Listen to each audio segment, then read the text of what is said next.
अस्सलाम वालेकुम। मैं हूं रईस नैन अहमद और आज हम पढ़ेंगे इसेंशियल्स ऑफ कॉन्ट्रैक्ट।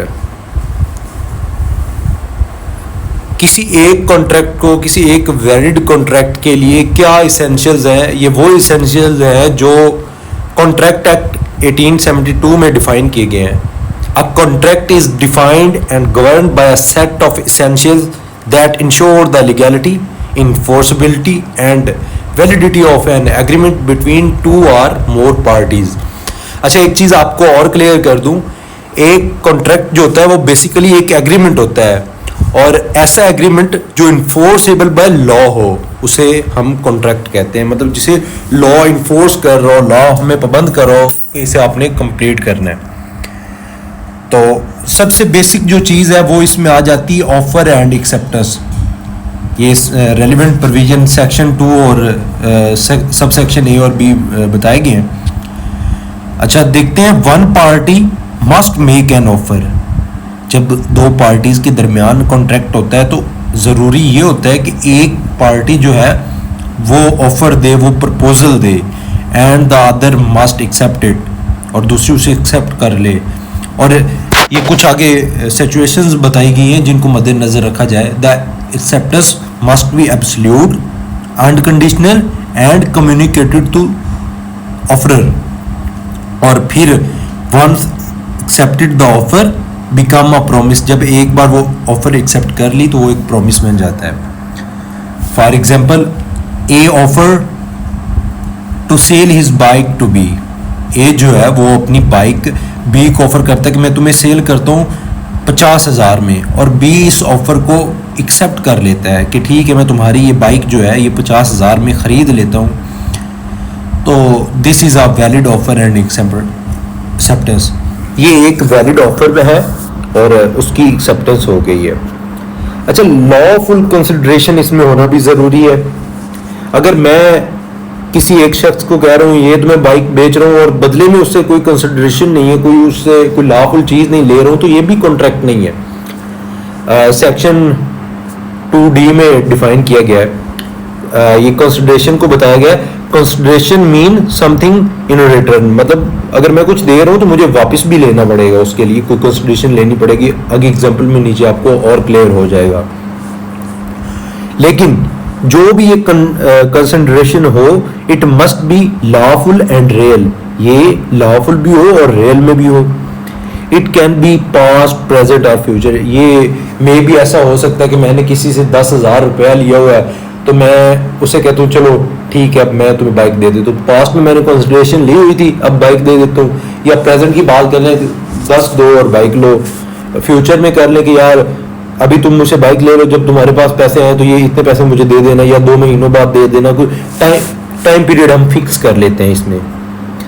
अच्छा, for example, a promise to pay Rs 10,000 to B if B build a website for him. A ने कहा है कि मैं बी को 10,000 रुपये दूंगा अगर वो मेरे लिए एक वेबसाइट बनाता है। तो इसमें ए जो है वो 10,000 रुपये दे रहा है और उसकी जो कंसिडरेशन है बी से वो है क्रिएशन ऑफ वेबसाइट। सेम इसी तरह बी के लिए कंसिडरेशन है 10,000 और उसके बदले में वो उसे एक वेबसाइट बना के दे रहा है। उसके बाद आ जाता है intention to create legal relationship. जब हम कॉन्ट्रैक्ट कर रहे हो उसमें हमारी ये एक लीगल रिलेशनशिप बनाने की इंटेंशन होनी चाहिए। एग्रीमेंट ऑफ सोशल और domestic nature, for example between the family और फ्रेंड्स आर नॉट कॉन्ट्रैक्ट। इसकी एग्जाम्पल आपको नीचे दी जाएगी। The parties must intend to enter a legally binded agreement. For example, A promise to B take B to dinner and does not, B can't sue A, no legal relationship was intend. मतलब मैं अगर किसी को कहूँ कि यार आज शाम मैं तुम्हें कहीं खाना खिलाऊंगा और ऑन टाइम में उसे नहीं लेके जाता, तो वो दूसरी पार्टी मुझे सो नहीं कर सकती कि यार इसने मुझे खाना नहीं खिलाया, क्योंकि ये यारी दोस्ती में तो चलता रहता। फिर समझदार है आप। खैर, आगे हम आ जाते हैं 4 पे, कैपेसिटी टू कॉन्ट्रैक्ट। सेक्शन 11 जो है वो इसको बड़ा क्लियरली डिफाइन करता है कि who is capable for contract. The party must be major, जो भी बंदा कॉन्ट्रैक्ट कर रहा है वो मेजर हो, 18 साल या उससे ज़्यादा उम्र का हो, ऑफ साउंड माइंडेड, और कमला ना होए, वो दिमाग सही तरीके से चलता होए, नॉट डिस्क्वालीफाइड बाय लॉ, और लॉ ने उसे डिस्क्वालीफाइड ना किया हो। फॉर एग्जांपल कोई बंदा है वो दिवालिया हो जाता है, उसे लॉ डिस्क्वालीफाइड डिक्लेयर कर देता है, तो उसके साथ भी कॉन्ट्रैक्ट नहीं हो सकता। For example a 17-year-old cannot enter to contract if he does it's void. अगर कोई 17 साल से कम उम्र का बच्चा कॉन्ट्रैक्ट बनाता है तो वो एक वॉइड कॉन्ट्रैक्ट है, उसकी कोई हैसियत नहीं है, उसे कोई लॉ इन्फोर्स नहीं करेगा। नंबर 5 पे आ जाता है फ्री कंसेंट। फ्री कंसेंट किसी भी कॉन्ट्रैक्ट को एक वैलिड कॉन्ट्रैक्ट बनाने के लिए बहुत ज़रूरी है। सेक्शन 14 ऑफ कॉन्ट्रैक्ट एक्ट 1872 इस चीज़ को डिफाइन करता है। The consent must not be obtain through, जो कंसेंट है वो मस्ट नॉट ऑब्टेन थ्रू, ये नीचे सिचुएशंस लिखी हुई हैं, इन हालात में या इन तरीक़ाकार से नहीं लिया जाना चाहिए। सेक्शन 15 में बताया जाता है कोर्जन से नहीं लिया जाना चाहिए, मतलब उसे गन पॉइंट पे या धमकी लगा के इस तरह नहीं लिया जाना चाहिए।